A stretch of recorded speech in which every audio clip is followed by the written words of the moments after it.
Je m'appelle Olivier Levet, je suis photographe maintenant depuis à peu près 5 ans, peut-être un peu plus, je ne sais pas. J'ai fait des études de psychologie avant d'arriver à la photographie, ici à Fribourg d'ailleurs, durant 5 ans. J'ai fait une année de stage, ensuite j'ai commencé ma reconversion, j'ai fait une année à l'école d'art de Sierre, et puis ensuite 2 ans à la formation supérieure de Vevey. Et donc j'étais diplômé de la formation. Ça fait maintenant 4 ans ouais, que je suis photographe indépendant. J'habite en Valais, à Martigny. Ouais, c'est à peu près tout. Alors, bon, ça fait pas si longtemps que je fais de la photo, hein. Ça fait 5 ans, ça peut paraître long pour certains, puis je pense que c'est pas très long dans une certaine démarche artistique, mais donc ma photo a pas mal évolué, mais au début j'étais dans un travail très fictionnel, on peut dire ça comme ça. J'aimais beaucoup les effets, les flashs, tout ce genre de choses. Et aujourd'hui je remarque alors je suis toujours un peu dans la fiction, mais je trouve plus intéressant d'être dans une ambiguïté entre le réel et la fiction. Je l'ai commencé en 2011, alors ça fait pas 4 ans hein, que je travaille dessus, hein. Mais je terminais mon école, mon diplôme, c'était l'été, je me souviens. Et puis, c'est toujours un moment un peu délicat. On quitte l'école, on ne sait pas trop ce qu'on va faire, si on va continuer ou pas. Et puis, je me suis dit, ce serait bien de tout de suite enchaîner avec un nouveau travail. Et un ami m'a parlé de Jacques Emery, qui est en fait le héros de ma série, qui est un électricien d'un certain âge, on va dire. Il est très secret, donc il m'a pas donné son âge exact. Je dirais vers 50 ans à peu près. Qui est électricien et qui donc travaille comme électricien, mais dans ses temps libres fabrique des machines électriques. C'est vrai qu'au début, alors j'avais jamais fait de documentaire vraiment, donc j'arrive là-bas puis je me suis dit waouh, c'est un super décor de film quoi. Enfin, il y a quelque chose, c'est très photogénique, il y a beaucoup de machines, ça fait des éclairs. J'ai tout de suite pensé aussi les éclairs, la lumière, enfin voilà, par rapport à la photographie. Ça peut vite faire des images assez intéressantes.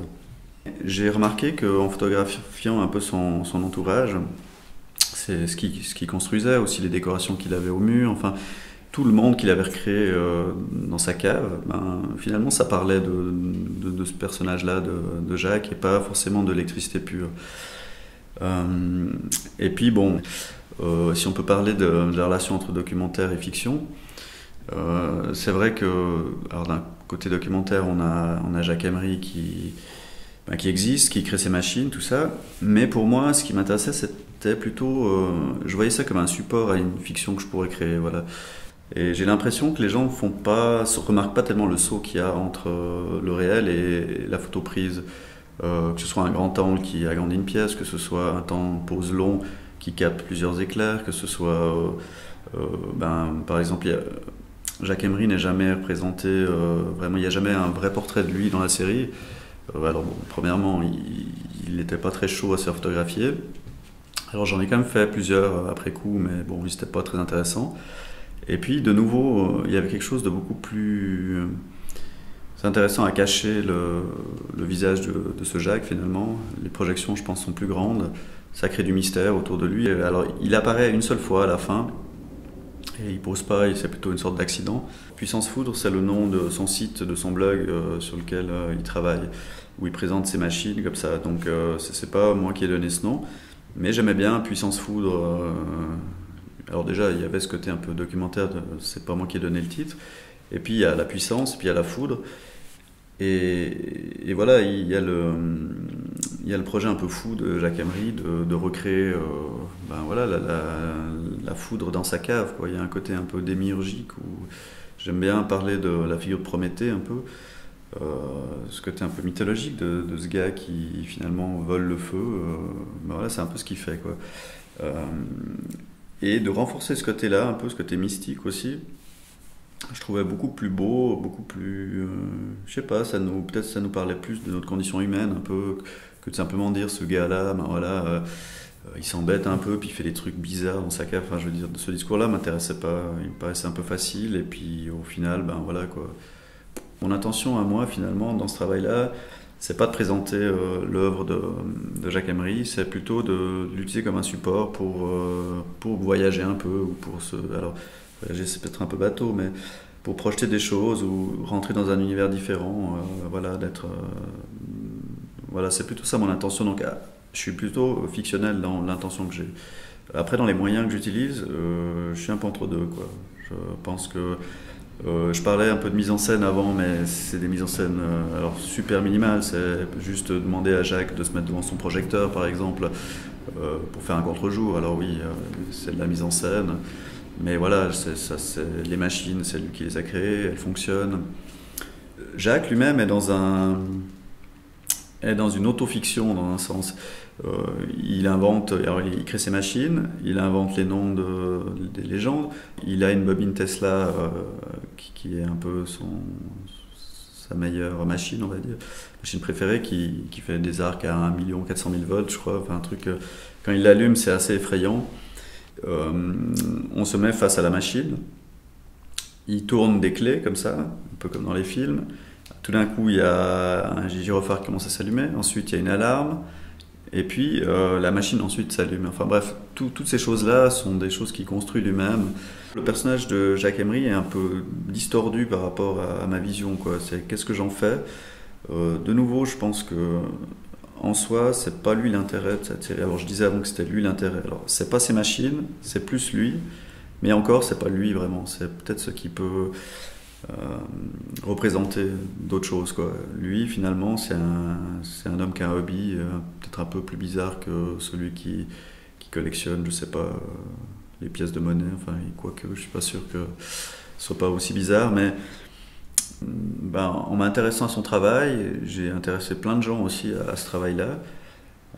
Alors des fois je suis un peu pas blasé, mais je suis des fois un peu embêté parce que les gens, j'ai l'impression, s'intéressent plus au travail de Jacques Emery qu'au mien. Donc j'ai envie de leur dire ouais, mais attendez, j'y suis aussi beaucoup dans l'histoire, quoi. Alors je sais pas si on est à 50-50 dans la production de ces images, parce que s'il n'y avait pas ce qu'avait fait Jacques Emery, il n'y aurait pas les photos. En ma photographie, il y a tout le temps une part de mystique, ou une part dans toutes mes séries, une part de magique. Alors est-ce que c'est... Je parlais avant de l'envie de s'évader, d'aller un peu ailleurs. Est-ce que c'est ça? Est-ce que c'est trouver du sens, un sens un peu transcendant? Je sais pas. En tout cas, dans cette série, j'ai augmenté le mystère. Voilà, je pense que ça, c'est ma patte. Quand je commence un sujet, c'est plutôt ça. Je me dis, bon, comment je fais pour transformer les choses? Je suis pas dans le projet de me dire comment je fais pour restituer le mieux possible.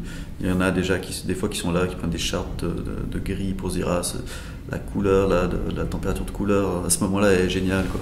Moi je suis pas trop là-dedans, quoi. Bon, beaucoup de gens me disent la psychologie, la photographie, ça doit aller ensemble, tout. Je crois que je vais casser le mythe, je crois que pas du tout, quoi. Je crois qu'on a des intérêts très différents. Je pense que si on pense que la psychologie est quelque chose d'un peu altruiste, je pense que la photographie, au contraire, est plutôt quelque chose d'un peu égoïste. Ouais. On va voler des photos, alors on fait exprès de s'intéresser aux gens un peu. C'est des fois un peu compliqué, enfin on fait exprès. Je dis ça, mais il y a un véritable intérêt, mais c'est toujours ça qui est compliqué. Est-ce que je m'intéresse vraiment à Jacques Emery? Est-ce que je passe du temps avec lui parce que je m'intéresse à lui, ou est-ce que je fais ça uniquement pour voler en guillemets quelques photos et puis après pouvoir les envoyer des concours et puis super pouvoir exposer? C'est simple, hein, c'est appel à candidature, on fait un dossier, on présente, je crois qu'il y avait une vingtaine de photos quand même là.